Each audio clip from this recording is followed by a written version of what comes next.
Get out of my house, you black woman! You and those two little monkeys! The words echoed through the cold London rain. Sarah, a mother of two small children, stood frozen at the doorway.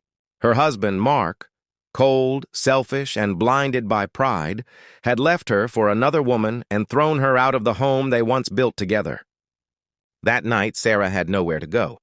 She wrapped her children in a thin blanket and walked through the rain-soaked streets, whispering prayers under her breath, not for herself, but for her children. When her strength finally gave out, she sat on the edge of a pavement, sobbing quietly. That's when an elderly woman named Margaret noticed her. Without hesitation, Margaret invited them into her small flat in Croydon and offered a warm meal and a spare room.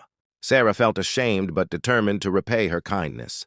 She began cleaning the house, and one afternoon, she spotted an old rusted oven in the corner. "Do you still use that?" she asked softly. Margaret smiled. "My father was a baker," she said, "and that oven once fed half the neighborhood." Then she looked at Sarah and added, "Maybe it's time it feeds your dreams too." She handed Sarah an old recipe notebook, the pages yellowed but full of magic. That night, Sarah cried tears of gratitude. She began testing simple recipes, burning some, perfecting others, learning through failure and faith. One evening, a neighbor knocked in tears. The bakery had canceled her son's birthday cake. Sarah stayed up all night and baked one herself. When the cake was revealed the next morning, everyone at the party asked, "Who made this?" Word spread. Orders came in one by one. Soon, Sarah had a steady list of loyal customers. Years later, she opened her own bakery, Margaret's Oven.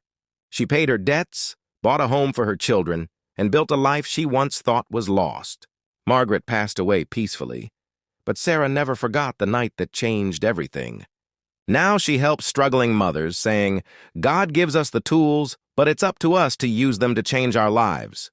If this story touched your heart, comment "I believe" and share it, because kindness, just like bread, is meant to be passed on.